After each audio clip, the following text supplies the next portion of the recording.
עכשיו נמצא איתנו, כמו שאמרנו, רבי חנוך פרסטר. אני הכרתי אותו גם רק לאחרונה, שכל כולו אש להבה, אש קודש.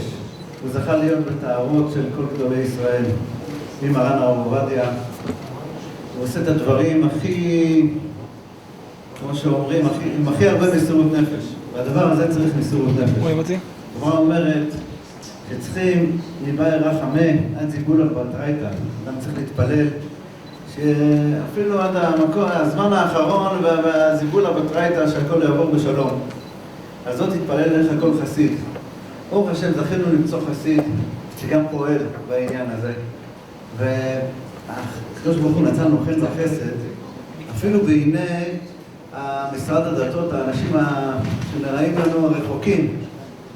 אבל אם רבי חנוך אומר להם משהו, הם יודעים שזה אמת. שאיפה שיש אמת, אז האמת תנצח, האמת מנצחת. אתה מדבר דברי אמת, לשם שמיים, אז זכה שדבריו נשמעים.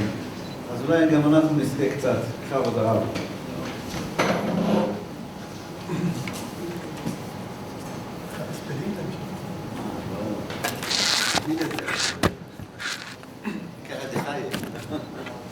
אני אגיד לו, התחילה הספיד, אז קודם כל בשיר שברור ורבונו, כל הרבנים, כל הציבור הקדוש, התחילו להניס את זה בתיך הזה, התחילה הספיד, מספרים שאחד הגיע לגיל זקנה מופלגת, קרוב ל100, שואל את הספדן כמה יעלה לי הספד אמיתי, אז הוא אומר להספד ככה $300.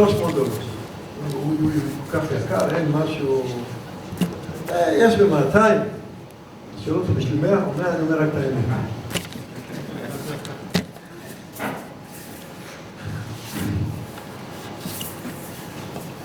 קודם כל בריחם אבויים, אשרייכם שכל מי שהגיע וכל מי שמתעסק בזה בכל העולם כולו, דברים אחד הדברים הרגישים ביותר, ויקרא דשיך ונקרא התחום של טיפול בנפטרים ובפרט בנושא של טהרה, אחד דברים מאוד מאוד עדינים ורגישים, גם מבחינת העוסקים בדבר בפועל וגם בכל אלה שקצת טמאים לכל הדבר הזה. בעיקרון בעולם כולו, כל הנושא של קבורה, שיותר אנחנו בפקודת הקבורה בעולם, שייך למשרד הבריאות.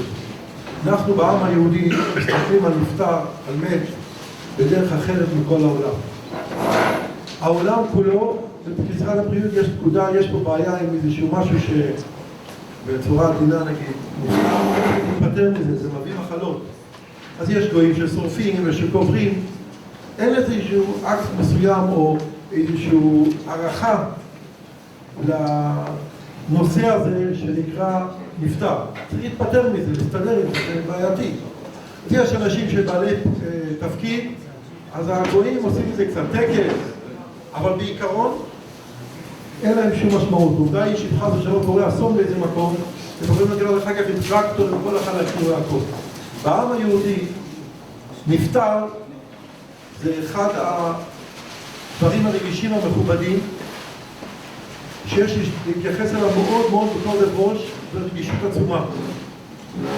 כמו שכתבו הקדמונים הראשונים, נפטר יש לו דין של ספר תורה שנשרף, כמו שאחת בספר מתבטא כמקדש שנשרף. המהר"ל מביא כגבילין של ספר תורה או שכנרתיק לספר תורה. הגוף של יהודי זה זה שעשה בפועל את המצוות. הנשמה לבד לא יכולה לעשות את התפקיד שלה בעולם הזה, היא שייכת לעולם העליון, מחברים אותה לגוף, שהגוף הזה עשה את כל המצוות בפועל.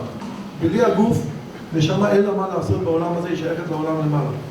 והגוף הזה, שיש בו את הקדושה, ואת החפצה של מצווה, אנחנו מתעסקים בה ברגע שהנשמה נפרדת מהגוף. אבל, כמו שידוע לנו בזוהר, הנשמה נפרדת מבחינה פיזית, שהיא עולה לעולם האמת, הנפש נשאר עם הגוף, והרוח עולה ויורדת. הנשמה מחכה כל הזמן, ברגע של תחיית המתים, לחזור לגוף הזה. זה לא עובדה היא שאנחנו הולכים להתפלל על קברי צורותינו, על קברי צדיקים. מה יש פה? יש פה ספק כל עצמות גבוהות, לא, יש אבלה לגמרי. יש פה איזו חיות מסוימת, איזה קשר לנשמה שנמצאת למעלה ומקושרת לגוף הזה, לעצמות האלה, שמחכים כל רגע למתים. אנחנו, אנשי החברה קדישה, צריכים להבין במה הם מתעסקים, ומכינים את הגוף הזה, את הנפטר הזה, לבוא לבית דין של מעלה, לשמוע, לעמוד לפני ולשמוע דברי השכינה, כמו שכתוב בספרים, כן? ולהכין אותה ביום לימים יהיה בתחיית המתים. המהר"ל מתבטא ביטוי מאוד מאוד קשה, ואומר שזה שקוברים יהודי שנהרג על קידוש השם בלי טהרה, זה היות וכל נפטר, כל יהודי שמגיע לשמיים בלי טהרה הוא מעורר חימה. הגדרה מפחידה. כל נפטר שמגיע לשמיים בלי טהרה, אז הוא מראה חימה. וזה, שקוברים מישהו שנהרג בלי השם, ששואלים אותו למה לא עשו לך טהרה, מה הוא עונה? נהרגת קידוש השם. אז החימה עוברת על שונאיהם של ישראל. אבל לכל יהודי שמגיע לשמיים בלי טהרה, רחמנא ליצלן מעורר חימה. אז צריך להבין במה אנחנו מתעסקים. זה לא עוד איזה משהו שמישהו שימם לו בכולל או מחפש עבודה, או שנחליט שהוא הולך לעשות, הוא רוצה לעשות חסד של אמת, ומישהו העליב אותו, וחבר שלו אמר לו, אז הוא בא לעשות את זה. כן? אני לא ראיתי מישהו שילך להתעסק ביהלומים או במסחר, שיכול להיות שיפסיד שם מיליארדים, הוא יבוא ככה בלי ללמוד, בלי לעשות. בא לו, הוא הולך לעשות, מה, אתה יודע מה אני אעשה בדמיונות שלו? זה דבר רגיש וחמור מאוד. ולא כל מי שרוצה איתו לשם, צריך לדעת מסוגל לזה, נפשית, פיזית, רוחנית, לדעת מה עושים. וללמוד טוב את כל ההלכות והדרך של הטהרה שמונהג מדור דור. כל דרך הטהרה שלנו שאנחנו עושים היום בעיקרון, מגיע מחלק גדול ממעשה הבית הלל זקן קודם לכן. אנחנו רואים שמשה רבינו כתוב עליו, ייקח חכם לב ייקח מצוות. משה רבינו, מה יש? הוא מתעסק בקבורתו של, בנטי העצמות של יוסף הצדיק. זה באמת גם השבוע כתוב, כן, למה אני גרה היום, היום זה פסח שני, למה אני גרה, כתוב שהם יהיו טמאים לנפש, למה? לארונו של יוסף הצדיק. יוסף הצדיק ביקש שיקחו אותו במצרים, ייקחו אותו לארץ ישראל. זה לא סתם להטריח אנשים לדברים האלה, זה דברים שעומדים בגבוהו של העולם. אני יכול הרבה זמן לספר פה, כמו שאני עושה בהדרכות, סיפורים שקיימים ממש בדור שלנו, ואולי בשנים ובשבועות האחרונים והחודשים האחרונים, לראות כמה נפטרים עומדים ומבקשים ודורשים על העוול שנעשה להם, או על הטובה שנעשתה להם.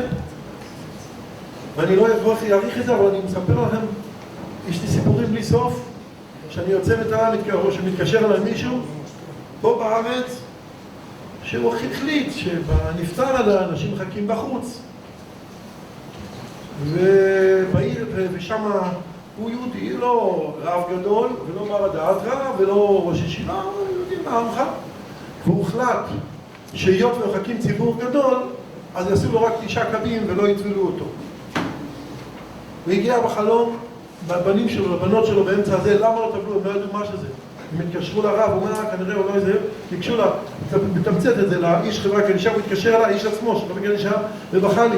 הוא אמר, פה יש בעיה עד שהתמלא המקווה שם, לא עושים לכולם, כן, עכשיו ברוך השם שם טובלים את כולם, היות והאמר הדעת של המקום הזה טוען, לעשות כמו בירושלים, לטבול את כולם, אבל לא ניכנס לנושא הזה הרגיש, כן לטבול את כולם, אני מדבר רק שהנפטר בא וטבע, כן?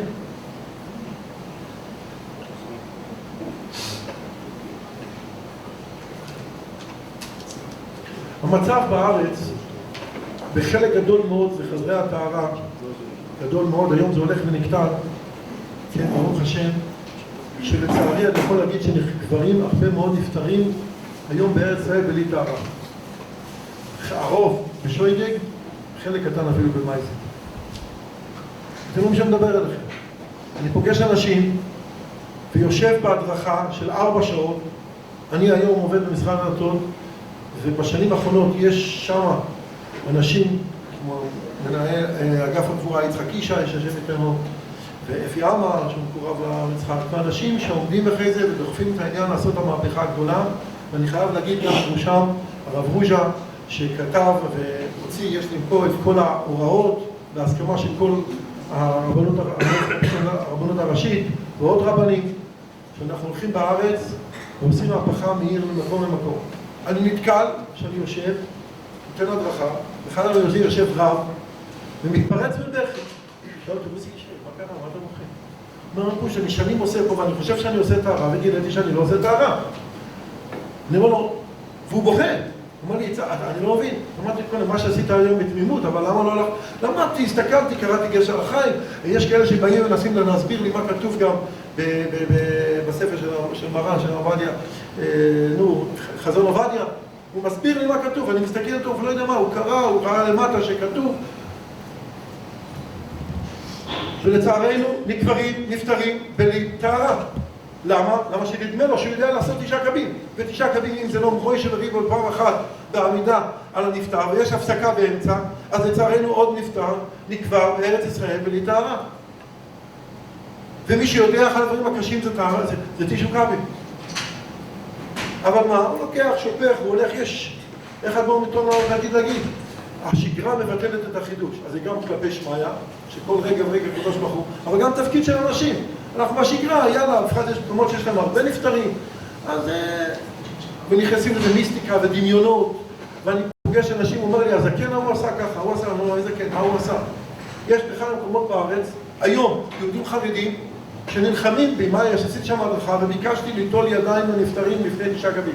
לא, אנחנו לא נהגים פה, לא ידעו מה שזה. עשיתי הדרכה מעשית, ולא נתנו לי.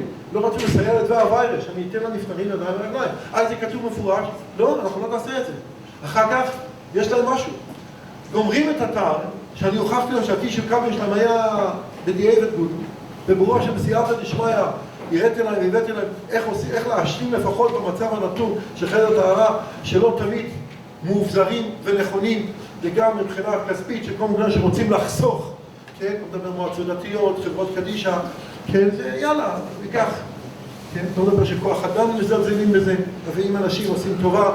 אני פה בירושלים, ראיתי יותר מפעם אחת, לכת חברות הקדישה יש אחד שעד היום לא עושה טהרה, אני אומר את זה פה בכל, אבל אחרים כבר השתפרו ברוך השם באופן קיצוני, נכנס אדם אחד לטהרה.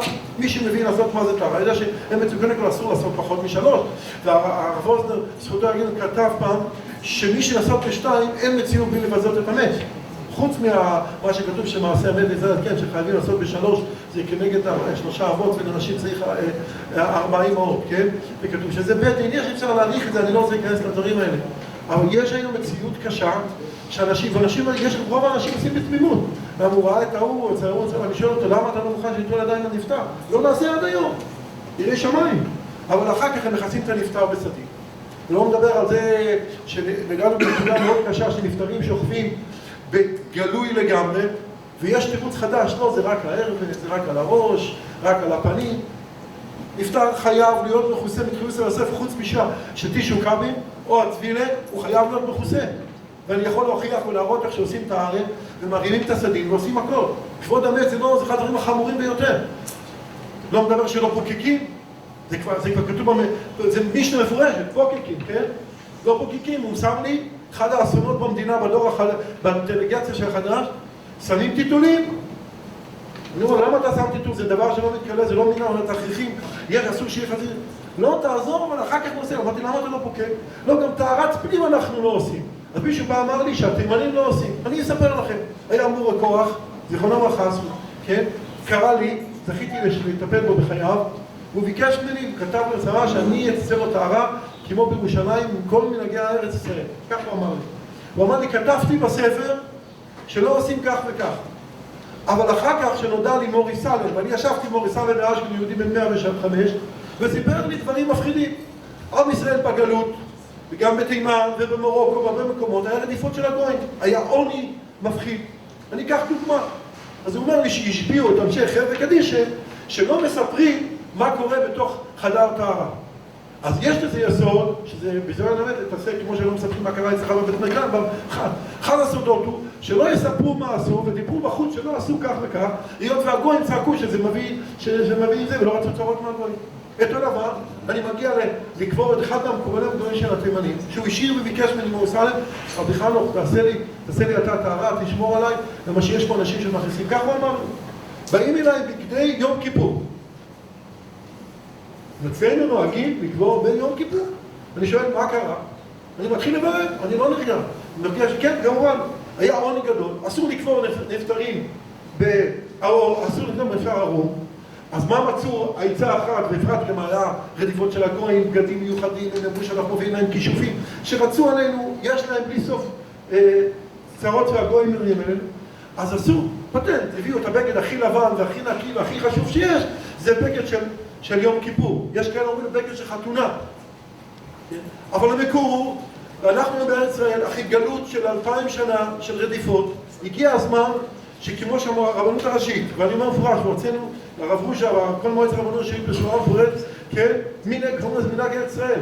אני קורא לזה הלכה של ארץ ישראל. למה שפה עשו בדורי דורות ולא שינו, כן? אני פוגש דברים מוזרים, לוקחים באחד המקומות את הרצועה, לוקחים את הרצועה ששמים, בפרט הרוח שנקרא, מקבלים ושמים על הפנים של הנפטר. שואל אותו, מה זה? רוציטוס. ככה נוהגים פה, הזקן, זה שעשה פה, עשה ככה. אני מתחיל לחקור. יום אחד, אני מספר לך, באתי אחד קודם, שעושים קשר מוזר כזה. מנהג, מה נודע לי? איש חבר'ה קדיש האחרון שנכנס, יותר קל לו בקבר לתפוס כסף, עסק ככה, פתוחה אדמה, לתפוס ככה בקשר בצורה מבזה. אז זה מנהג שנוהגים פה. ומה הולכים? מתקשרים לרב רוז'ן, שאני מכניס ביניכם, הרב רוז'ן אמר להם, אל תשמעו מהמנהג. אחר כך על מה שינו אותו, שיחקו לו סיפור, ואתה יודע, מתקשרים לרב העיר, לרב המקומי, ומספרים לרב שיש פה מישהו שמשנה מנהגים, אחד צריך לי מנהגים אשכנזים, אחד מגיע לי עם דמיונות. אני אשכנזי, אני לא מתבייש, אני גם קצת מרוקאי. אני בן בית אצל משפחת, באמת שימשתי את כל גבי ישראל בכל הדבר. בדוד המחצירה. כן, ברוך השם. ואותם ברכה לאירוע, אמרתי לו שאני הולך להיות פה, אותם ברכה, שכל הנאספים וכל המתעסקים, אנחנו דיברנו על המושג קודם כל של טהרה. בנושא הזה של טהרה דיברנו שיש לצערנו חסר בידע ואפילו הרבה מאוד דברים נגד ההלכה ונגד ההתנהגות. מבזים נפטרים, לפעמים שוכבים בלי כיסוי בכלל. ויש כאלה שרוצים לך, אמרנו, רק על הפנים ועל הכל. ובשנים האחרונות, ברוך השם, זכיתי ללכת מעיר לעיר, ולאט לאט, ואני אומר את האמת, יש אנשים במשרד שמגיע להם הרבה קרדיט על זה, משרד לשירותי דת, שמסייעים ועוזרים לעשות את המהפכה הגדולה הזאת. אני הבאתי לפה מי שרוצה גם הוראות מתומתנות שיכנו מהרבנות הראשית ומהרב רוז'ה, מתורגם בדיוק איך צריכים להתנהג. המצב הוא שהתחלנו לדבר שיש אנשים שבגיעים זה מנהג של אבותיי, זה הגיע מפה, זה הגיע משם. אתה מתחיל לברר, אתה מגלה שיש הרבה דברים שבכלל כל אחד נמצא במקום, וזה המנהג המקום. הרב נסענה, הרב חכם דיבר על זה כבר, מה זה מנהג המקום? אדם יבוא, אני אספר לכם. או שמישהו בא אליי, יש לי צוואה. אחד המקומות בארץ, מתקשרת גברת, ואומרת, לך יצוק עליי, למה לא מוכנים לקבור עם סבתא שלה בארון? סבתא שלה ביקשה בצבא שזה בארון. אני אומר, תראי, בארץ בעיקרון לא קוברים בארון. לנו יש זכות לקבר בארץ הקדושה, בארץ ישראל, באדמת ארץ הקודש, וזה הכי חשוב. מי שמתעקש, ברוך השם, ואני אומר את זה בשמחה, יש היום חלופה. יש היום מה שנקרא קבורה אזרחית. ואז שם מי שלא רוצה לקבר כמו הלכה יהודית, הוא רוצה לקבר בכל דברים, שם קוברים בארון או בקיבוצים. גם שם יש פתרונות הלכתיים, כמו שהם עושים, הם כן, עושים חור או מה שצריך. אז היא אומרת לי, לא, אני רוצה לקבר דווקא פה. צוואה של סבתא שלי. אז אמרתי, אני אספר לך סוד, את לא יודעת מה כתוב על סבתא לך בצוואה. סבתא כתוב בארון, אבל היא רוצה לקבר ברחבת הכנסת. היא אומרת לי, מה פתאום? אמרתי, בטח. לא, זה לא מציאותי. אמרתי, אותו דבר, זה לא מציאותי, לקבור בארון בתי זה, מה? סבתא שלך ציווה. עכשיו באים אנשים, במקום שאנשים ממונים במועצות דתיות, האנשי חבר'ה קדישא במקומות האלה, בחוכמה, בשכל, ילכו בין הרצוי למצוי, עם הרבה סבלנות ואימפתיה לאנשים שנמצאים ברגע הכי קשה בחיים שלהם. אז יש כאלה שיש אנשים שלא, הוא אומר להם, תלחצו, תעשו, מראים להם טלפונים, מנסים להביא רבנים שיתירו. כן? עכשיו, אם לא היה פתרון, יש לנו קצת, איך אומרים, אין לי מה לענות לה, אבל יש להם פתרונות שאני לא מסכים איתם, כן? אני רואה שכולם צריכים לקראת. אבל אי אפשר לבוא ולעכב את הנהלים, ובית קברות יהודי כהלכתה, זה נקרא בית יהודי ששם ההוראות על פי ההלכה. יש מקומות אחרים שקוברים אחרת, שם מגיעים לעשות כל מיני טקסים וכל מיני אנשים אחרים, כמו שהיה באיזה מקום שהגיע כומר לעשות לבית קברות יהודי. פוגעים ברגשות ואחר כך באים. אני רוצה לראות שאם היה הפוך, אם יהודי יבוא רב, ואתה יודע מה, תנסו בחלקה כאזרחית שמישהו ינסה להגיד שם פסוק. עשינו את זה למטרה שנוכל להיקבר כיהודי. וזה רישיון לבית עלמין יהודי. מי שלא נקרא בית עלמין יהודי זה משהו אחר. עכשיו אנחנו נגיד, הוא דיבר גם על הנושא של זה. יש מושג, ובהוראות של המשרד, תדעו לכם, חייב להיות האבני גולן, אבני אבנות שיכולים לסחוב 200 קילו. ואם זה לא שוכב קילו, זה לא בתקן, ולצערנו אנחנו מגיעים לתמיד קברים, קברתם היום בבוקר, אתה מגיע, אתה רואה שכל האדמה שוכבת לנו נפטר, הבלטה, ששברה לא שדר, אבל לא מדבר מתי שהקברן שם את זה ובאמצע זה נשבר, אם בטעות הוא דורך באמצע. אני מדבר אחרי שהלכתם, חזרים בבוקר, ויש הרבה עדויות, מציאותיים, וזה לא, ויש היום אנשים במשרד שצריכים לעדכן אותם, שיש מקומות שלא משתתפים לפחות, נדבר על קרקע, על גבורה רגילה, אבל חוסכים וקונים אבני גולה, זולים, שלא עומדים בתקן, ויש בזה, הקרקע נופלת, אתה רואה פשוט מאוד כל האדמה, כל מה שחבר פה צריך לעבור מחדש, ואז יש חברי קדישה ששמים 2 ביחד. בואו נחזור לנושא של הטהרה ושל ההלבשה. יש יהודי שקוראים לו הרב יצחק וקנין, היה שר לשעבר, אחד האנשים שמגיע לו הרבה תודה, הוא הרבה השקיע והשתדל לעשות מה שאפשר, והוא הגיע להסכם עם מנכ"ל ביטוח לאומי, שהיות ויש הפקרות בנושא של תחרירי פשטן, ומי שיודע כמה חשוב וכמה שכתוב בעריכות, יש גם מי שרואה בספר, יש בעריכות את הנושא של תחרירי פשטן, ונהיה הפקרות שחברות קדישה עושים על זה קופה בצורה לא הוגנת. למה שהביטוח לאומי נותן לכל חברה קדישה, על כל נפטר, סכום מסוים, כן? שבו כולל כל ההוצאות, כולל תכריכים. אבל תכריכי פשטן עולים יותר יקר, אז הסכימו שיוכלו לקחת את ההפרש בין התכריכי פשטן הרגילים לתכריכי הפשטן. אפילו שהיום בכלל ההפרש הוא לא גדול, ויש חברות קדישה שמגיע להן מילה טובה, כמו פתח תקווה, כמו היום חדרה, שהם לא גובים בכלל כסף ונותנים לכולם תכריכי פשטן. נכון שזה הפסד שלהם, אם תחשבו לשנה, ומאות, לפעמים זה מקומות שיש שם 1,000 נפטרים לשנה, זה סיפור של 200 שקל, על כל אחד תוספת, הם מפסידים הרבה כסף. או יותר כלל לא מרוויחים הרבה כסף. אבל יש להם מילה ונותנים לכל הנפטרים אותו דבר. זה לא טובים כסף. אני מדבר חסידים, פושים, ששוב פעם, שם יש פה גם, למשל, בירושלים, מישהו שעושים על ידי, זה עולה לנו הרבה יותר יקר, שנשים מבוגרות עושות את זה עבודת יד, ושם יש קצת היגיון לקחת יותר. אבל גם, לא קוברים אף אחד במשהו אחר, לא מבדילים בין הנפטרים, נותנים כל הנפטרים שווה בשווה. אחד הדברים שאנחנו מציעים להוביל בארץ, של הרב הכי גדול, וליהודי הכי פשוט, ולכולם עושים אותו דבר. אחד הדברים שרעה חולה יש, שכל מיני עובדים בחברה קדישה, שמגיעים למצוא שם את הפתרון לבעיה הפרטית שלהם של הכלכלה, ולא חושבים שהם נמצאים בדבר רגיש. ואחד הפעמים הקדוש ברוך הוא סיבב לי שעמדתי בבית עלמין לפני טהרה, ואני שומע ויכוח בין הצוות הוותיק והמנוסה והיראי שמיים לעובד חדש שהגיע ממקום אחר. ואני שומע את הוויכוח ונהיה לי רע. הוא אומר לו, למה תעשה לאדם פלוני? שם אותו באיזה פה בירושלים, טובלים את כולם. מה פתאום? תראה איך שהבת שלו נראית, איך שהוא נראה. אני ניגש ושואל אותו, סליחה, אתה מנהל חברה קדישה? אתה מנהל עבודה פה? באת לעבוד, קיבלת הוראה. אתה קובע מה לעשות, איך לעשות. אתה תפקיד שלך לעשות לכולם אותו דבר. מישהו ביקש לעשות פה סלקציה, לפגוע באנשים, ומשמיים נתנו לי דחף, ונכנסתי איתו לטהרה לראות מה הולך. ובורא כל העולם מסבב כל הסיבות שהסיבה היא קטנה והמסבב הוא גדול. הנפטר הזה, משמיים, בבית החולים, השאירו עליו את הטלסקופ מצמר. אמרת, תראה, יהודי שלבש את זה בקבר, מצמר, ואתה, הלכת עליו, דיבר עליו, לא, אז דיברת עליו, למה שראית מישהו במשפחה? מי יתיר לך? איך אמר רב שלמה זלמן פעם? אתה לא עובד בבצן של מעלה, צריך כל הילדים אותו דבר. יש עוד דברים כאלה שאנשים מזלזלים בה, וזה צריך לזכור שהתפקיד שלנו לעשות לכולם אותו דבר, לעשות את המקסימום, ולא לחפש אותו דבר בתאר הפנים. יש מושג חדש. זה, יש לו מחלה אונקולוגית, אז מה? היה לו מחלה אונקולוגית, אז מה? לא עושים לו תאר. למה? אתה לא רוצה, אל תעשה, תעזוב את העבודה שלך, פה עושים לכולם. לא נעים לך, זה קשה, בסדר. יש אנשים שבאו לעבוד, באו לעשות את המצווה הזאת, אין ברירה, הם צריכים פרנסה, נכון, אז צריכים לתת להם, שיוכלו.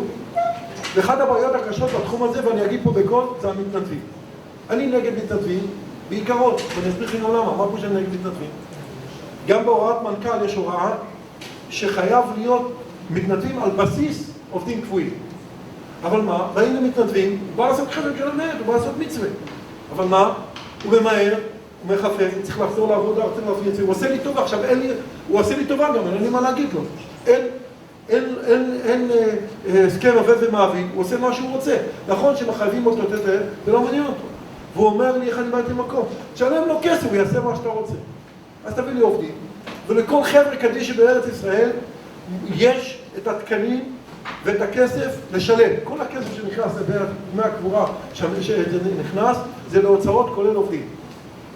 ואין שום סיבה שאנשים ימסרו את הנפש שלהם בכל שעות היממה, כמעט אין תעסוקה בארץ, כן? חוץ ממקרי חירום, שעובדים 24 שעות מרגע לרגע בתנאים לא טובים, כל מזג האוויר, אין בשלג, אין בשמש, וצריך להתמודד לפעמים, מי שיודע מה זה טהרה, לפעמים עם ריחות, עם הרגשה. היום יש בעיה קשה בארץ שאני מקווה בעזרת השם שנביא על ההסדר עם בתי החולים, שילמדו לשלוח נפטרים בצורה מכובדת ולא פתוח, פשוט מסיימים ניתוח, משאירים אותו כמו פתוח, ומתמודדים לזה, זה בעיה נפשית, כל מיני נשים, מתארות. הדבר הזה צריך גם תיקון. אבל אף אחד לא יודע להעריך את זה, הוא אומר לי לא, הוא מתנדב, צועק לי יושב ראש מועצה דתית, זה חסד של אמת, מה שהיה אחד לשני.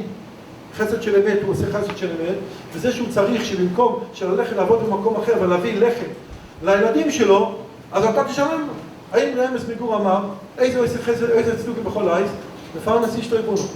הוא אומר מה הפירוש של זה? פרשת עכשיו, כל מי שמפרנס אשתו יבונה ועושה חסד. הוא אומר רמז לא, מי יכול לעשות חסד וצדקה בכל עת בתנאי שמפרנס אשתו יבונה? יש פה חסד של אמת, אז יש פה שיטה, אז צריך להתעורר, הרבנים, וליצור, כמו שאמרנו, להקים ועדת רבנים מכל העדות וכל החוקים, שידונו בכל השאלות שמתעוררות, בכל העניינים, ולהוביל. ומה אנחנו צריכים להיות תמיכה קודם כל של רבני הערים, רבי קרמנישן, שלא שאני מגיע למקום, אני עושה הדרכה 4 שעות, יושב ומלמד ומדריך ומגלה ליקויים, אחר כך אומר לי, לא, הרב אמר, תעזוב, אל תתערב, אתה לא רב מקומי, אני מחליט, תמשיכו לעשות הלאה. אתה לא עושה טהרה? לא מתאים למישהו. מה קרה? אני באתי פה נגד מישהו, אנחנו בא רק בעד, לשפר, לעשות. איך אמר לי אחד מגדולי ישראל המקובלים? כן? צריך למנוע כעס המתים על החיים. יש תערומת, כמו שאמרנו, שהמהר"ל כותב שכל נפטר שמגיע לשמיים בלי טהרה, כן? הוא מעורר תערומת. עוד דבר, והלוואי שיהיה לנו פתרון, הנושא של חדרי טהרה מוזנחים. אני אבוא לכם מקומות, זה לא חדר טהרה, זה איזשהו מחסן מסכן, איזה שולחן עלוב, כן? ומסבירים לי שפה עושים טהרות. ועוד נכנס מישהו אחד לבד, אז בכלל לא. אין שם שום הבסיס נורמלי לעשות. אני חושב מקומות שהייתי, אתם לא תאמינו. זה מחסן שבנוי בקצה של חד בית העלמין מאיזשהו ולכן אני אומר שוב פעם, אם נוכל להצליח להקים איזה קרן של אנשים שיש בהם אוכלת, ופעם וישקיעו שאמר שאנשי חבר'ה קדישא יהיה להם קל, שהשולחן יהיה מתרומם חשמלי, שהצנרת תהיה מסודרת, שיהיה ונטה ומזגן בשביל להקל להם על הפעולות. ולכן אני קורא פה על הרעיון העצום הזה שהציעו שיהיה ועדת רבנים שידונו בכל העניינים מבחינה הלכתית, ואולי במקביל להקים איזשהו אנשים שיתעסקו לעזור, לשפץ ולהכין את חברי הכנסת, שלא יהיה לחבר'ה קדישא איזשהו תירוץ, כן? למה הוא לא מתאמץ בטהרות. ויש עוד בקשה. גם אלה שעושים צריכים לראות, לשפר, למה שזה גלגל. אם אני נכנס ואומר לי, הייתי בחבר גדי שראיתי שהם לא כל כך מקפידים על זה, אז חבל. למה שאחר כך אלה שמחפשים תירוצים, הנה ראיתי מישהו מקהילה מסוימת בחבר גדי שככה, וראיתי שהוא לא כל כך מבין בתא הספנים, הוא לא כל כך מבין שהנפטר יהיה מכוסה, הוא לא יהיה למה, הוא מגיע למקום אחר, יאללה, הוא עושה טובה. כוח האדם. צריכים לדאוג ולראות, וכל אנשי חבר'ה של כל המועצות הדתיות, וכל מי שיש לו יד בנושא, כן, לדאוג שיהיה כוח אדם קבוע ומסודר. לא שיגידו לך, תראה, מה אתה רוצה שאני אעשה את הארץ? יש לי רק שתי אנשים. מה אני אומר? כן, אתה לא יכול לעשות פה, יש מקום אחר ששם יש צוות, אני אומר, תסע שעה. אין שום סיבה לקבור נפטר, בלי את הארץ, בגלל שאתה מחפש לחסוך, או שאין לך אמצעים ואנשים שמוכנים לעשות. ואני מצהיר פה שאני מוכן לבוא ללמד ולהדריך בכל מקום שהוא, כמו שעשיתי עד היום, כן? איך לעשות את הערך כמצהיר, איך להתייחס ולחזור להתחלה, לזכור שאנחנו מן החיים המתים. אנחנו רוצים מקום רגישי מאוד, אנשים מגיעים עם חוסר ידע, עם בלבול, רוצים לנפטר, לעשות להם הפעם האחרונה את מה שהכי טוב, אנחנו צריכים להיות חכמים, לא לפגוע באף אחד, אבל לדעת בין הרצוי למצוי. יש הלכה שמזה לא זזים, כן? יש דברים שמישהו לא רוצה לעשות קריאה, זה בעיה שלו, תכבד אותו. כן? אבל טהרה, אתה לא, כן? קבורה זה הלכה, זה דאורייתא. כשאדם לא נקבר, שנקבר בתוך ניילון, הוא לא נקבר, זה לא יעזור כלום. גם בתוך ניילון סגור לא נקבר, אתה יכול לראות שמוציאים נפטרים אחרי כמה שנים, זה בתוך הניילון, שום דבר, הוא קיים. הוא לא מתקלה, הוא לא קבור, אמרו קדיש, אמרו שנה, עשו תפילה, שום דבר לא עזר, האדם לא קבור עדיין. מה ההבדל אם הוא שקית ניילון בתוך הקבר, אם הוא נמצא בתוך הקירור או במקום אחר? ואני אספר לכם, שהיה נפטר שקברו אותו בתירוש, יראי שמיים, בלילה הוא בא לנכד שלו ובכה לפניו, תוציאו אותי מהניילון. הנכד לא ידע מה שזה, אבל חמיד, ביראי שמיים, הוא עובד פה אחד אחרי בקודש בירושלים, הוא הבין מה הוא רוצה, הוא ירד בלילה, פתח, הוציא אותו מהניילון, אחד אומר, סבא, הוא אמר לחמיד, בלילה הוא מגיע, סבא שלי מחוייך. עד עכשיו הוא לא היה קבור. אספר לכם סיפור מעניין מהקיץ שנה שעברה. בסוף הקיץ שנה שעברה, השם ישמור, לא עלינו, ילד שבגיל יחסית, ילד גדול, 12 נפטר, אחי איסורי, ארוכי שם, איסורים זוועתיים.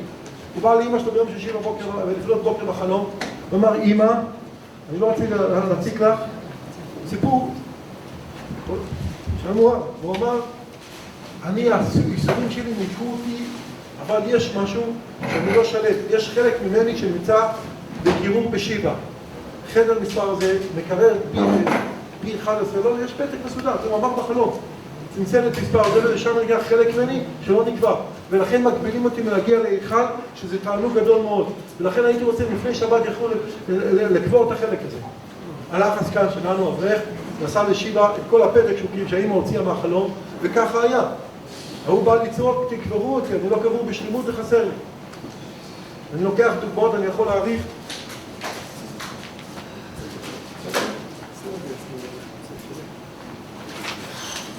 טוב, אני תמצאתי, דיברתי, אומרים אני מוכן להעריך, אם מישהו רוצה לשבת ורוצה להזמין אותי בכל מקום שהוא להדריך, לסדר, ואני קורא לכולם, כולם שותפים לעבודת המלך. הטלפון שלנו. הטלפון נצא, תחת המספר. אנחנו כולם שותפים בכל מקום, בחוכמה, באהבה, בסבלנות, להוביל את הדברים האלה, לפחות רבני ערים, רבני שכונות, אנשים שיש להם השפעה, לראות שהכל מתנהל כמו שצריך להיות, כמו ההלכה. כל יהודי ויהודי באשר הוא מגיע לו, בלי הבדל מי הוא. ולא רק רבנים, אני אספר לך לסיום, שהרב עליהם שמע שהחברה קדישא מסוימת בירושלים לא טובלים את כולם כמו מנהיג ירושלים, ורק מי שמשלם, למה שאז עברו ממקום למקום וצריך לצרוח ללכת על המקווה, או רבנים. אז הוא אסף כסף, והוא אמר, מיני יהודי שגר ליד חדר תערב, שישלם כסף לכל, תמיד אמר, בצול שלמו, לא שישלמו, שיבחלו את כולם. הוא אמר, תפילה לנפטר מועיל עד שחרור המתים. חזקו וימצאו, השם יעזור, שמהר מאוד ישמם לנו, ונצטרך ליצור מה לעשות עם כל הנדל"ן הזה.